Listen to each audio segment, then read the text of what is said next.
siglo XIV después de Cristo. En una pequeña isla del lago Texcoco, los primeros aztecas encuentran su tierra prometida. Un grupo de cazadores proveniente del norte, que en menos de 200 años levantó un imperio de 500.000 kilómetros cuadrados. Conquistaron a las grandes civilizaciones de Mesoamérica, ocuparon sus territorios y heredaron sus creencias y sus conocimientos milenarios. Su vertiginoso ascenso, su colosal expansión y su trágica caída constituyen uno de los episodios más dramáticos de la historia de la humanidad. Eduardo Bonilla es documentalista y se propone investigar los mayores enigmas del colosal imperio azteca. ¿Cuál es el origen de este misterioso pueblo? ¿Qué extraña fuerza los llevó a creerse elegidos por los dioses? ¿Cuál era el secreto que hizo de sus ejércitos una fuerza invencible? ¿Y por qué en apenas 2 años cayeron ante un reducido grupo de españoles? Ahora, Eduardo emprende una travesía que desafía el tiempo para descubrir los misterios de los aztecas. La exploración comienza.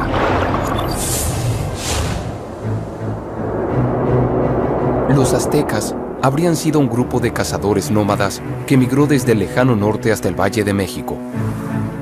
En su largo peregrinar, incorporaron los cimientos de la cultura mesoamericana, forjada en Teotihuacán, donde según su mitología, los dioses habían creado el sol. Más tarde, se proclamarían herederos del imperio tolteca y asimilarían como propio su lugar de origen, las cavernas de Chicomostoc.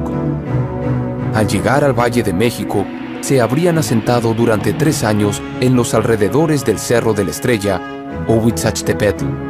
Desde sus 225 metros de altura, la tribu azteca pudo contemplar la cuenca del lago Texcoco y quizás soñar lo que sería la gran Tenochtitlan. Pero para conseguir su tierra, aún debían imponerse ante los pueblos del valle. ¿Cómo lograron los aztecas pasar de ser un grupo de cazadores a transformarse en los responsables de mantener el sol en movimiento y así iniciar su imperio? El arqueólogo Arturo Montero estudia los cultos ancestrales que los aztecas practicaban en las misteriosas cavernas del Cerro de la Estrella. ¿Cuál era la importancia que tenía el Cerro de la Estrella para los aztecas? Fue muy importante porque debes de imaginar que ahora lo que vemos como la mancha urbana era un cuerpo lacustre, eran grandes lagos que había aquí y luego el cerro ganaba altura con las cuevas alrededor y en la parte alta del templo, desde donde se hacían las ceremonias. Acabas de mencionar algo de cuevas. ¿Eso tiene algo que ver con Chicomostoc, el lugar de origen? Sí, justamente creemos que lo hizo especial este cerro fue la gran cantidad de cuevas. Hemos registrado 144 oquedades donde se hacían rituales o se depositaban ofrendas. Y ahora que bajemos ahorita a la ladera, vamos a hacer una cuerda porque hay mucha grava y uno se puede resbalar. Perfecto.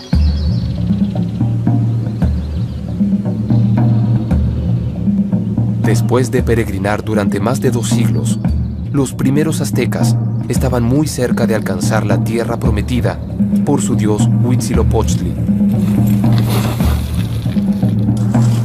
La exploración desciende hasta las profundidades del cerro para conocer el espacio natural en que los aztecas reprodujeron las míticas cavernas de Chicomostoc. Muy bien, Eduardo, ya estamos en la cueva que vamos a descender. Esta es la cueva del embudo. Esta oquedad se llenaba de agua. Durante la época de lluvias el drenaje viene a dar aquí y creemos que esto fue significativo para ellos y que pudieron haber depositado ofrendas esencialmente al agua, pero al agua del inframundo. Vamos a descender, vamos a ver qué encontramos todavía de materiales allá abajo, exploramos un poco, por eso mismo te voy a equipar.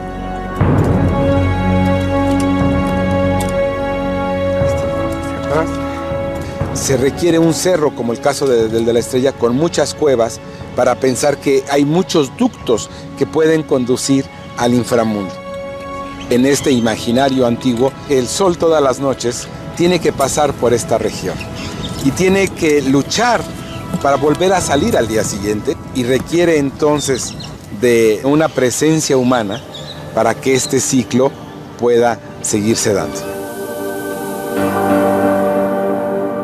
Los aztecas asumieron la responsabilidad cósmica de asegurar el triunfo del sol en su lucha diaria con las fuerzas oscuras del inframundo.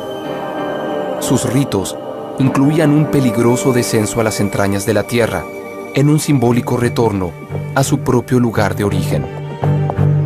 Esta cueva se habla de que está muy asolvada, que tal vez en la antigüedad fue más profundo. No nos sorprendería que aquí hubieran puesto algunos andamios para poder bajar y dejar algunas ofrendas. Aquí podemos encontrar todavía cerámica, algunos tiestos. Podemos imaginar que fueron depositados en su momento. ¿Estas serían como ofrendas? Definitivamente, están sacralizando, están dándonos un mensaje de que estos son espacios límites. O sea, no cualquiera puede acceder a ellos. Y podríamos hablar también de que se trata de un espejo del lugar de origen, ¿no? Claro, y por eso se vuelve en un lugar identitario. Porque aquí se recrea esa historia, vuelve a cobrar sentido. Entonces, estas cuevas no nada más tienen una función religiosa, sino también política. ¿Por qué? De la clase gobernante, claro, que se legitima a partir de los rituales y de los lugares de origen. El Cerro de la Estrella funcionaba como un conducto que vinculaba los tres niveles cósmicos: el inframundo, la tierra y los cielos. Un eje vertical que permitía a los hombres comunicarse con los dioses. En el esplendor de su imperio, los aztecas se apropiaron del cerro y del milenario templo que se encuentra en su cima. Y en ese recinto sagrado celebraron el ritual que garantizaba que el sol siguiera vivo, imponiéndose en lo más alto del poder de Mesoamérica. Pues aquí estamos en la parte más alta del Cerro de la Estrella. Puedes ver toda la Ciudad de México. Desde aquí el cosmos es visualizado de una manera muy interesante. ¿Cuál es la importancia de este edificio en particular? Los mexicas vienen a hacer el fuego nuevo en 1507.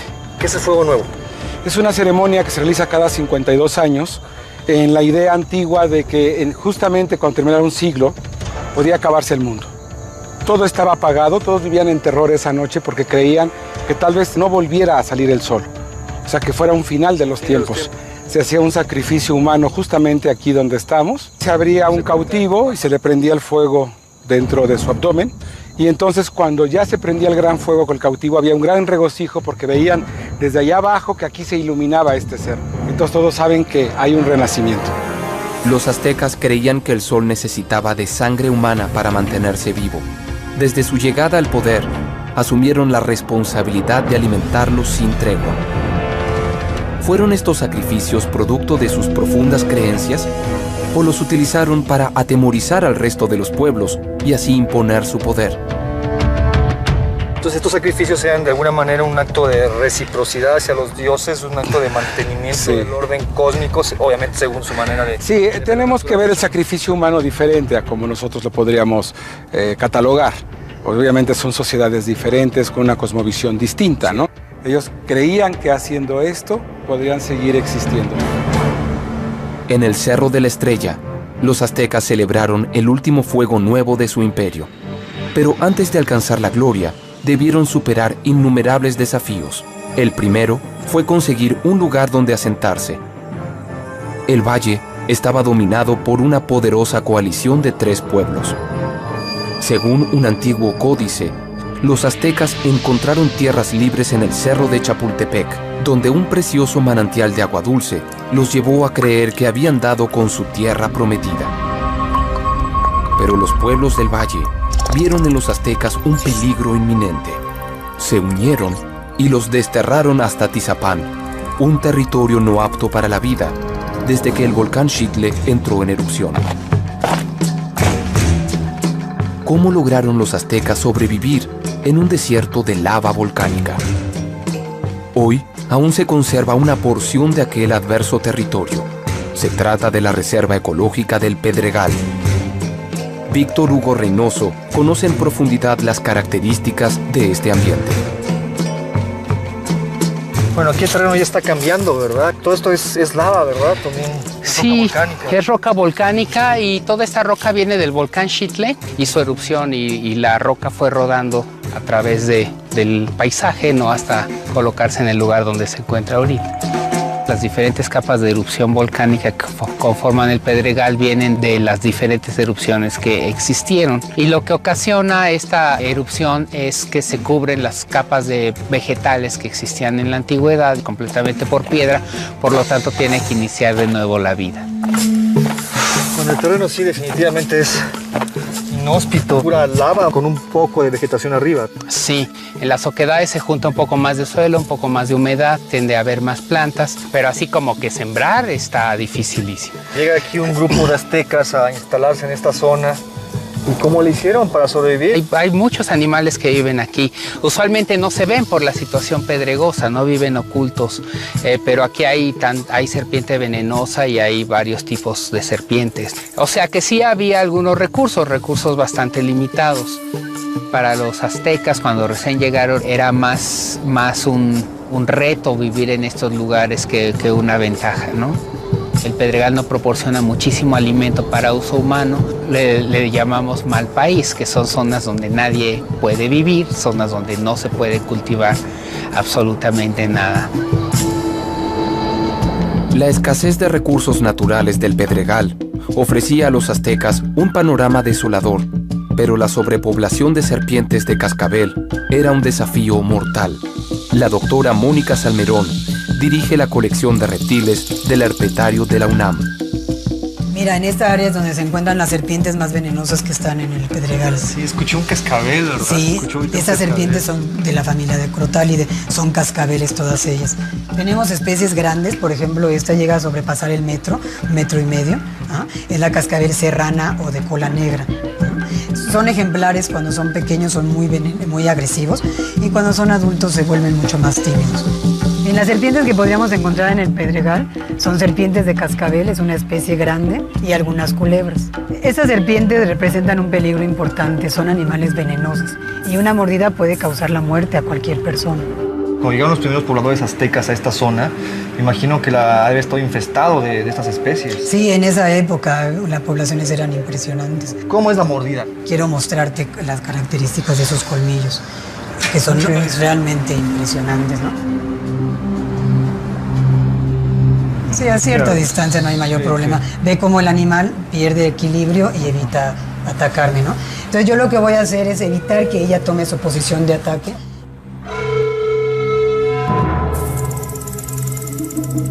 Entonces suavemente le coloco el gancho sobre la cabeza. Entonces te voy a pedir, por favor, que me ayudes para que yo pueda mostrarte la dentición. Siente raro el tacto. Sí, la piel es muy rugosa, es áspera. Estos dientes vienen protegidos por una membrana, ¿ah? Y doblados sobre el paladar. Cuando el animal va a morder, los desenvaina y saca un par de colmillos, ¿ah?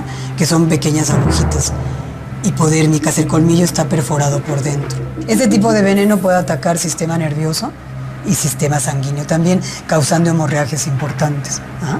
Finalmente, bueno, se presenta un paro cardíaco. Desafortunadamente en época de los aztecas no había antídotos. No había. La mordida era generalmente mortal. ¿Hay algún tipo de aprovechamiento que hayan hecho de las serpientes? Estos organismos, al igual que cualquier otro organismo, pueden comerse. Según la mitología azteca, las serpientes eran la trampa mortal que la coalición de pueblos liderada por el rey de Azcapotzalco había planeado para acabar con los aztecas. Lejos de amedrentarse, su temple guerrero les permitió afrontar la amenaza y finalmente sobrevivir alimentándose con la carne de las peligrosas serpientes. A 150 kilómetros del Distrito Federal, en el Valle del Mezquital, la antropóloga física Yesenia Peña ha estudiado los beneficios nutricionales de la carne de reptil. ¿Es posible sobrevivir comiendo serpientes o se trata solo de un mito? En tus investigaciones tú propones que es posible que un pueblo pueda sobrevivir a base de una dieta de reptiles, particularmente de las serpientes, y estamos hablando de los aztecas. Así es, tiene una alta cantidad de proteínas, particularmente cualquier carne tiene entre el 15 al 25%, pero la de víbora y cascabel tiene un 24%. menos de un 1% de hidratos de carbono y el resto es agua y humedad. Pero digo, aquí es una cuestión muy importante porque la cascabel es además muy peligrosa, ¿no? Tanto los otomís como los mexicas utilizaban una vara en forma de horqueta para detener su cabeza. Una especie de Y. Así ¿no? es. Esas técnicas se siguen conservando. Aún hoy en día podemos encontrar cazadores. Así es. Y que son expertos en toda la fauna, pero particularmente expertos para cazar víbora casera y de cascabel. El Valle del Mezquital es una región de insuficientes recursos naturales. Su escasa fauna está dominada por insectos y reptiles. La exploración se interna en este inhóspito territorio donde los ñañú, descendientes actuales del milenario pueblo otomí, enfrentan la adversidad de esta tierra, reviviendo las ingeniosas costumbres de los primeros aztecas.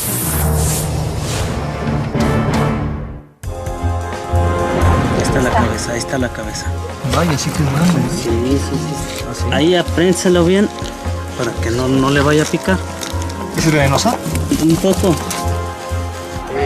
¿Cómo fue el trabajo de construcción para los aztecas? Efectivamente un reto. Son suelos fangosos en donde edificios o monumentos pesados tenían la tendencia al hundimiento.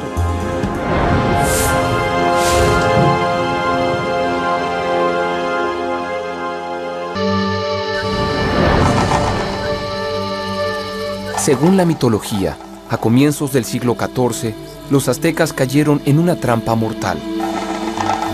Los pueblos que habitaban el valle los confinaron a Tizapán, un pedregal infestado de serpientes. La tribu azteca enfrentó el desafío, cazó a las serpientes y las transformó en su alimento.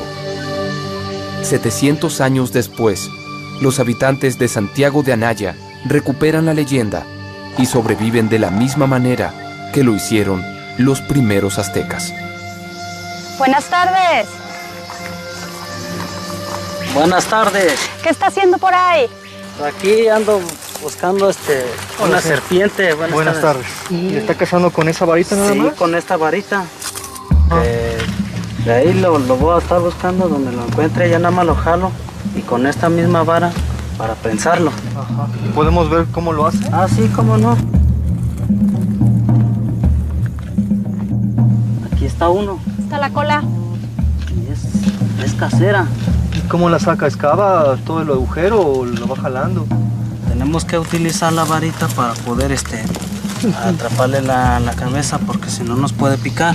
¿Gusta usted aprender a buscarlo? Ah, pues dígame qué tengo que Sí, hacer. ayúdalo. Mire, a ver, mire, yo lo voy a jalar y cuando vaya viendo, usted nada más le va pisando poco a poco. Un poco. Usted la jala y yo la prendo de aquí. ¿Sí está bien? Y voy jalando junto con usted. Derrúmbele más la tierra, porque está muy aprensado, ¿no? Quiere salir. Vaya, sí que es grande, ¿eh? Sí. No voy a lastimar. Ahí va, viene. A ver, me dice que los tenga aquí. Ahí está.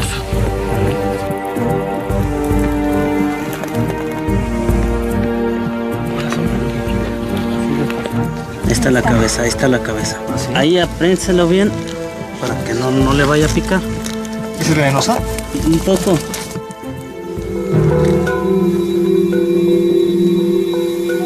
Ok, ya la tengo. ¿Ya? Ahora sí.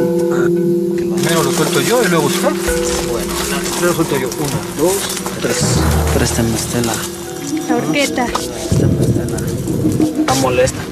Y entonces puede hacer un movimiento rápido que donde nos puede atacar. Mire, se quiere ir. Entonces ahorita lo voy a agarrar. Ándale. Usted lo sostiene de allá. A ver, ya. A ver, el cortando puede sostener, por favor, ¿sí? Ah, aquí trae otra carne de Ah, víbora, sí, mire. mire. Este es de cascabel y esta es casera. Al hacer un análisis y ver cuáles serán sus hábitos alimentarios, encontramos que esta forma de alimentación ha sido operativa y funcional a tal grado que la amplia desnutrición del más del 60% de la población en el Valle del Mezquital hoy en nuestros días ha reducido a menos del 10%. Se ha observado que es sacar el mismo nivel que cualquier otro grupo humano en el consumo de proteínas gracias a la manipulación de estos reptiles que consumen constantemente. ¿Cuáles son los depredadores de la víbora? El águila y la zorra. Eso me recuerda mucho a esa leyenda de la tira del peregrinaje de cuando los aztecas o mexicas venían desde el Aztlán y llegaron a la Ciudad de México, donde encontraron precisamente el nopal con una águila devorando una serpiente. Y esto para nosotros quería decir que ya caía el imperio de las personas que adoraban de manera sagrada y ritual a la víbora, y renacía ahora un estado militarista donde el águila y la guerra era la que iba a imperar. Nada parecía poder contra el espíritu azteca. El rey de Culhuacán los convirtió en sus vasallos y les prometió liberarlos cuando capturaran 8,000 prisioneros. Los aztecas cumplieron y entregaron un saco con las orejas de los cautivos. A cambio, pidieron a la hija del rey en matrimonio. El rey aceptó, y los aztecas la desollaron viva como sacrificio a su dios Huitzilopochtli. Otra vez debieron huir, y se ocultaron en una isla de ceniza volcánica. Inesperadamente, esa sería su tierra prometida. Pero los aztecas sufrieron una división interna y se separaron en 2 grupos. La antropóloga Julia Pérez Pérez estudió en profundidad los motivos de esa ruptura. Este es el Templo Mayor. Pues bueno, esta es la primera etapa del Templo Mayor de Tlatelolco, ¿no? Donde prácticamente se inicia el desarrollo de los tlatelolcas como parte del grupo que salió de Aztlán y se establecen en las islas del lago, ¿no? ¿Por qué es esta ruptura? ¿Qué los lleva a esta separación, siendo finalmente de un origen único? Para entender esta separación hay que remitirnos al momento en que ellos salen de Aztlán. A un grupo, Huitzitón, les entrega una fina piedra verde o chalchihuit. Este es un símbolo de intercambio. A los que más adelante se definirán como tenochcas, les entrega solo 2 palos con cuales al friccionarse se generaría fuego, y el fuego es el símbolo de guerra. Una vez asentados, los aztecas se separaron en 2 grupos. Los tlatelolcas se dedicaron al comercio y llegarían a conformar el mayor mercado de Mesoamérica. Su fulminante éxito despertó la envidia de los tenochcas, que temían transformarse en súbditos de sus antiguos compañeros de peregrinación. Los tlatelolcas empezaron a desarrollar productos, digamos, de un nivel de consumo elevado, Sí. que iba dirigido a otras clases sociales. Sí, obviamente los tenochcas no iban a permitir que miembros de su propio grupo fueran quienes estuvieran sojuzgándolo, entonces tuvieron que optar por una estrategia igualmente efectiva, igualmente redituable, pero no a través del comercio de la vía diplomática, sino a partir de la guerra. Los aztecas habían conseguido su tierra prometida, pero se trataba de una pequeña isla de ceniza volcánica. No podrían cultivar ni levantar grandes construcciones. ¿Cómo superaron este nuevo desafío? La moderna Ciudad de México esconde en sus cimientos el pasado de la antigua capital azteca. Durante las obras del metro, se descubrieron innumerables estructuras de la majestuosa Tenochtitlan. Una de ellas fue la pirámide de Ejecatl. Raúl Arana, responsable del hallazgo, devela los secretos de la ingeniería azteca. ¿Cómo fue el trabajo de construcción para los aztecas? Efectivamente un reto. Son suelos fangosos en donde edificios o monumentos pesados tenían la tendencia al hundimiento. Entonces ellos descubren o implementan una técnica que se llama de pilotaje. Sobre de estos soportes ellos empezaron a hacer plataformas y a rellenar con fango, con piedras, con desechos inclusive orgánicos. Y iban ganando terreno al agua. Exactamente, y van jalando suelo orgánico del fondo del lago, que además les sirve también para ir haciendo sus chinampas, que no solo dan maíz, dan calabaza, dan cultivos, dan vida, sino que al mismo tiempo dan espacio para ir haciendo construcciones. Las chinampas eran jardines flotantes rectangulares sujetos al fondo lodoso del lago por pilotes de madera. Gracias a esta innovación tecnológica, los aztecas lograron cultivar sobre las aguas y Tenochtitlan fue ganando terreno hasta alcanzar una superficie de 15 kilómetros cuadrados. En menos de 100 años, pasaron de ser vasallos a transformarse en los dueños del Valle de México. El imperio estaba en marcha y su ciudad se unió al continente por medio de ingeniosas calzadas. Hoy, debajo de una de ellas, se construye la línea 12 del metro. ¿Puede la antigua ingeniería azteca ayudar a construir megaestructuras en el suelo inestable del Distrito Federal?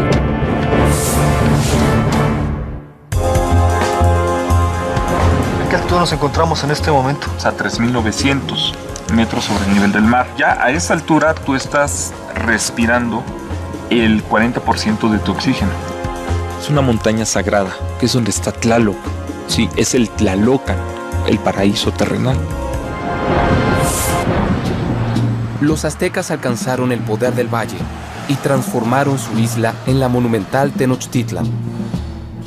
Sobre ese terreno artificial se apoyan los cimientos de la moderna capital de México. ¿Puede la antigua ingeniería azteca ayudar a construir megaestructuras en el suelo inestable del Distrito Federal? El ingeniero Enrique Orcasitas dirige las obras de la línea 12 del metro. ¿Cómo va la construcción? Bueno, pues seguimos avanzando de acuerdo con el programa, vamos en tiempo y en forma. Lo invito a que bajemos hacia el nivel de andenes y para esto pues tenemos un casco de seguridad y un chaleco. Ok, me quito entonces esto que traigo, perfecto. La línea 12 del metro mexicano es la mayor obra pública de todo el continente. Tuvo un costo de $2.000 millones. Necesitó de más de 14,000 obreros y del escudo perforador más grande del mundo.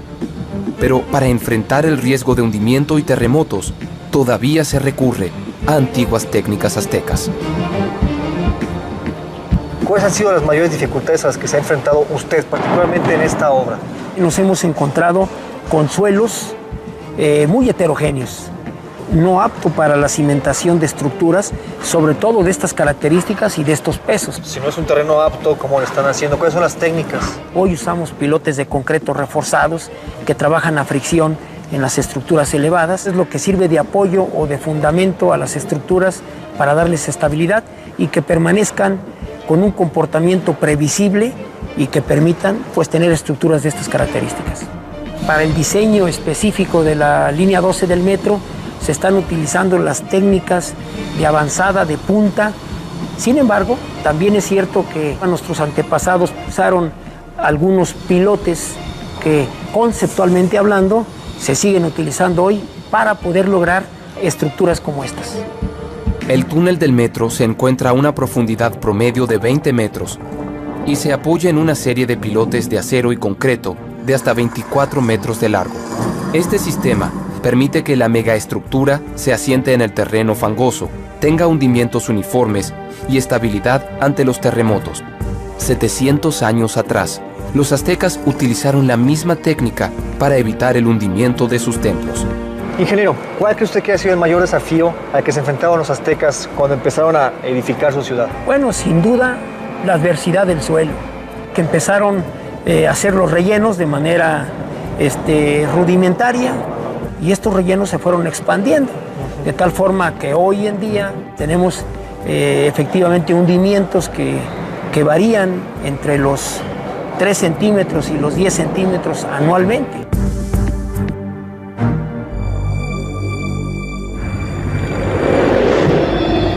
El centro histórico de la Ciudad de México se ha hundido 7 metros solo en los últimos 100 años.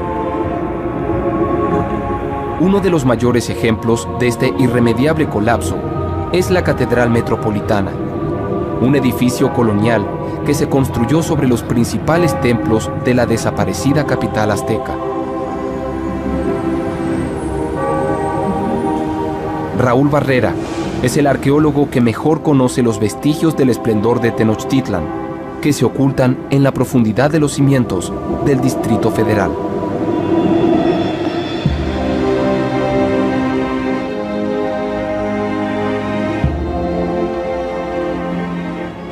este es un pilote auténtico. Este es un ejemplo de estos pilotes de madera que se continuó empleando en la época colonial. Esto que estamos viendo aquí también es un templo azteca, ¿verdad? Se ve aquí los glifos. Sí, estamos en el Templo del Sol, en la esquina suroeste del recinto sagrado, donde se encontraban pues alrededor de 78 templos, que era una recreación del cosmos. Entonces, bueno, su orientación es muy importante, ¿verdad? No es casual, efectivamente. No es casual. O sea, había un plano, digamos, llave que regía toda la construcción de los templos. De hecho, los basamentos prehispánicos o los templos son reproducciones del entorno, del paisaje, ¿verdad? El recinto ceremonial de Tenochtitlan reproducía las creencias y el paisaje sagrado de Mesoamérica. Sus templos representaban tanto a sus dioses como las montañas consagradas del valle. Una de las principales era el monte Tlaloc.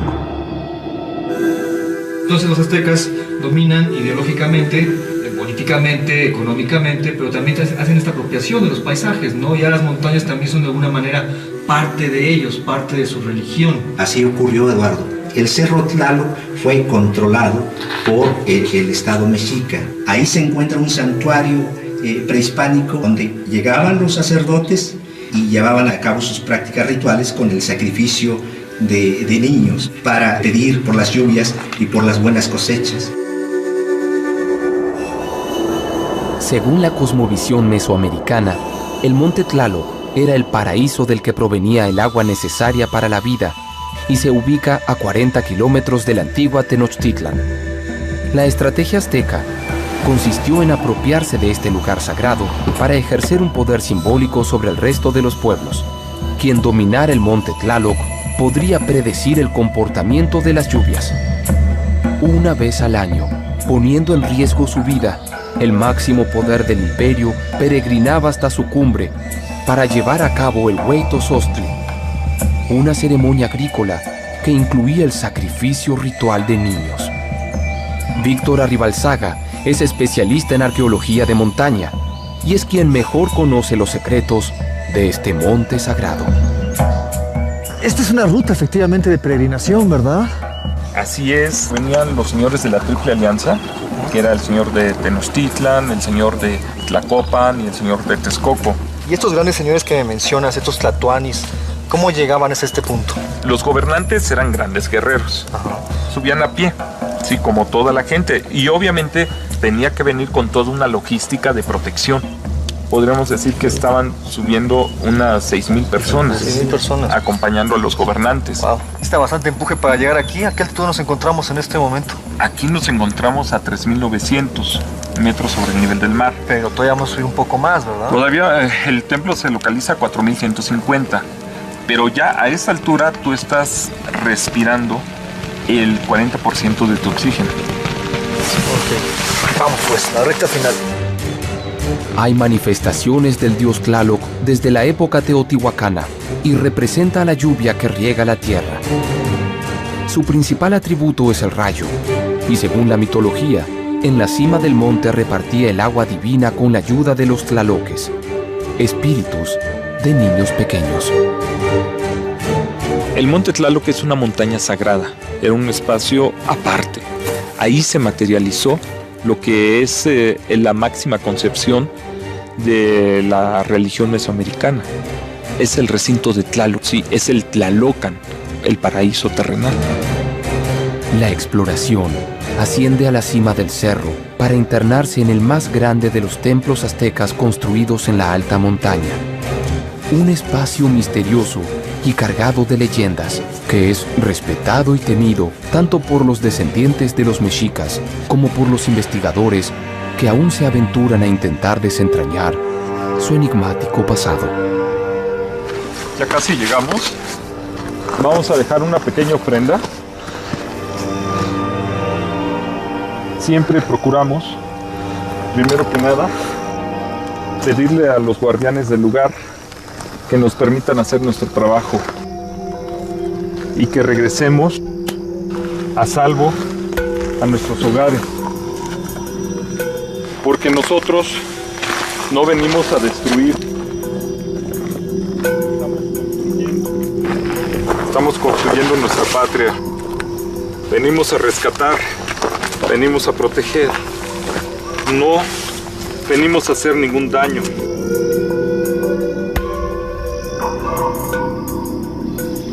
El hecho que estemos aquí haciendo esto es porque este lugar es sagrado. Representa parte de la religión mesoamericana que todavía está aquí viva, destruida, pero viva. La destrucción de este templo comenzó luego de la conquista. Los frailes españoles lo consideraban un lugar demoníaco. ¿Qué secretos oculta el templo más sagrado de los aztecas? ¿En qué consistían los rituales que se llevaban a cabo aquí? ¿Por qué sacrificaban niños en la cima de este cerro?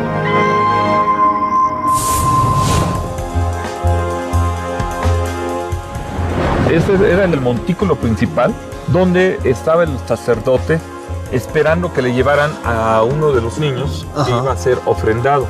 Y ahí lo desangraban. Los aztecas tenían este temor que a lo mejor el sol debería morir. Ahora nosotros sabemos que la estrella nace y se muere, y las estrellas están naciendo y se están muriendo. Los aztecas incorporaron a los principales dioses mesoamericanos para dominar ideológicamente a los pueblos del Valle de México. Uno de los más importantes fue Tlaloc, el dios de la lluvia. A 4.150 metros sobre el nivel del mar, levantaron un fastuoso templo y una vez al año realizaban la ceremonia del Hueytozostli, un rito agrícola que incluía el sacrificio de niños para asegurar las cosechas. La exploración se interna en uno de los recintos más sagrados de la civilización azteca, el Templo de Tlaloc.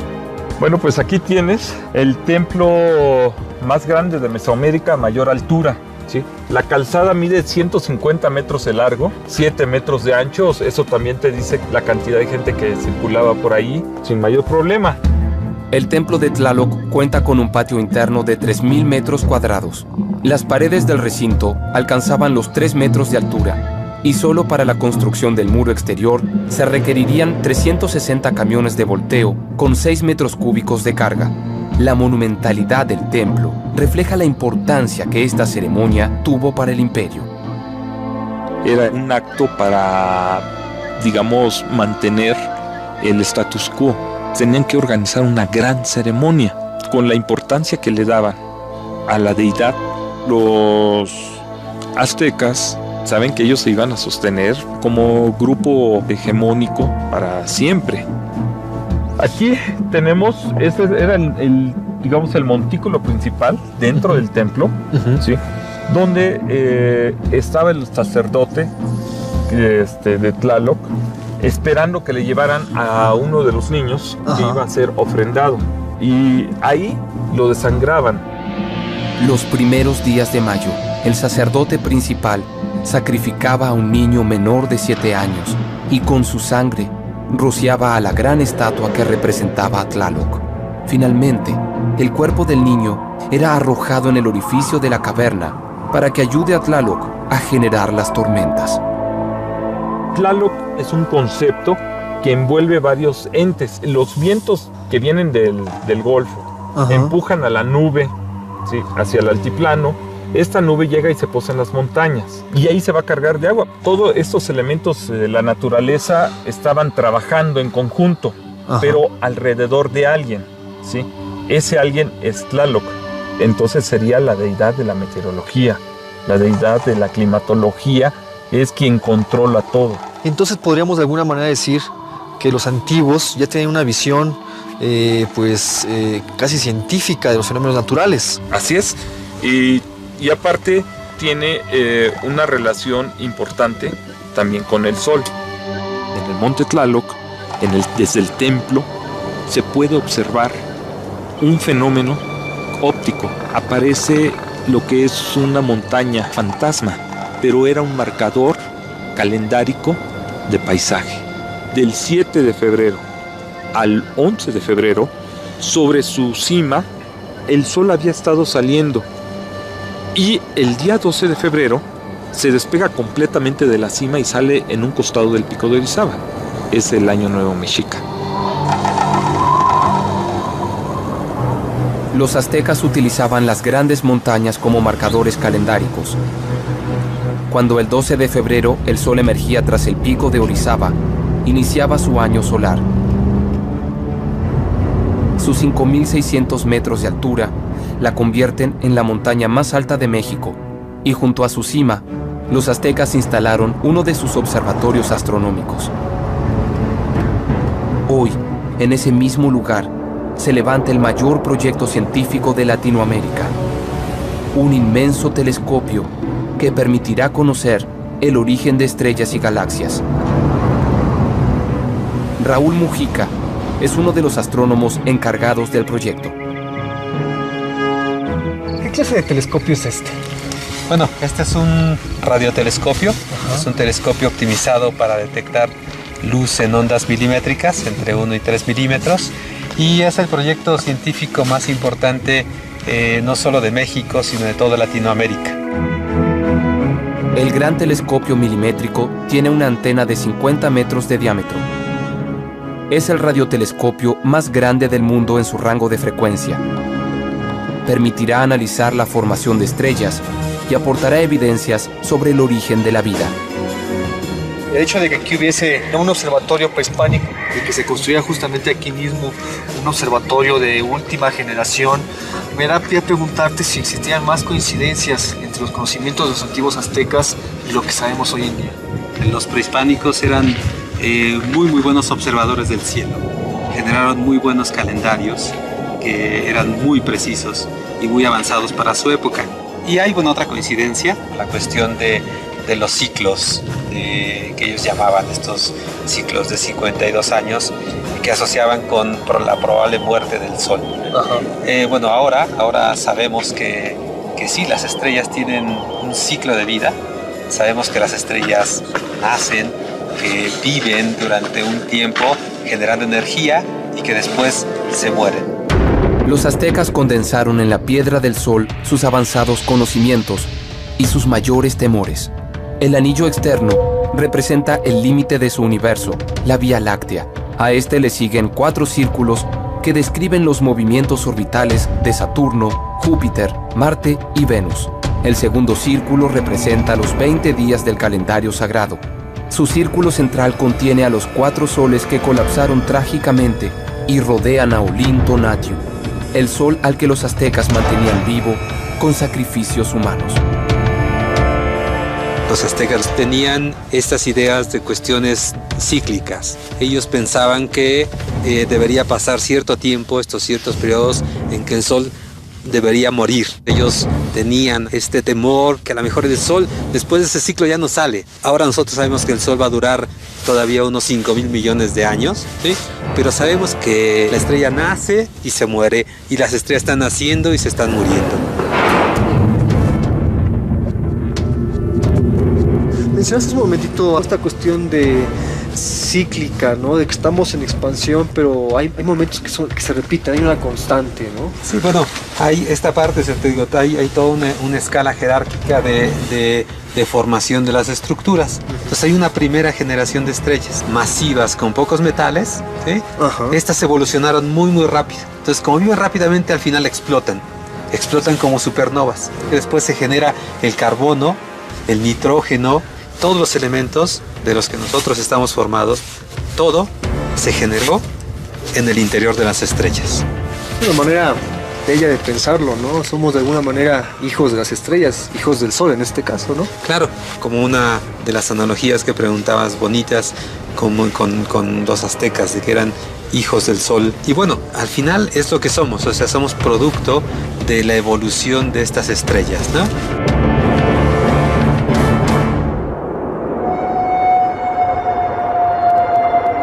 Los aztecas se erigieron como el pueblo elegido para mantener vivo al sol.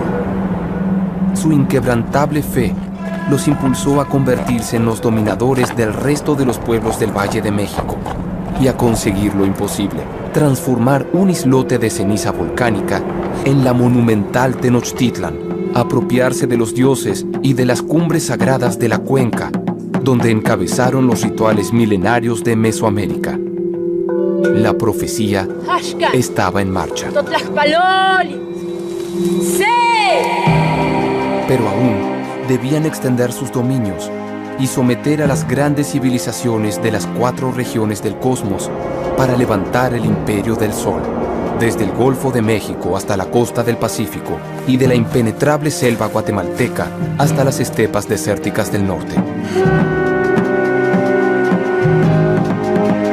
¿Cómo consiguió un pueblo guerrero administrar y expandir un imperio de 500.000 kilómetros cuadrados?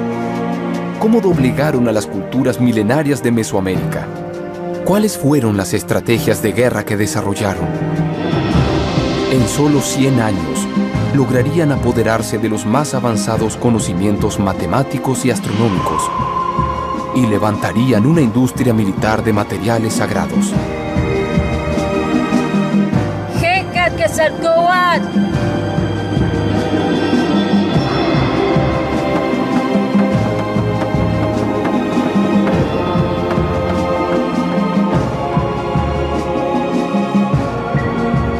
La exploración continúa para descubrir los secretos del esplendor imperial azteca. ¿Por qué la importancia de la obsidiana verde? Porque es el motor de la sociedad y del imperio. Denota inmediatamente el poder del centro de México. La idea no es matarte, es someterte y amarrarte. Cada uno de los equipos tiene como objetivo conquistar el territorio enemigo. Utilizaban este juego como la antesala para los guerreros. De ahí el origen bélico de este juego.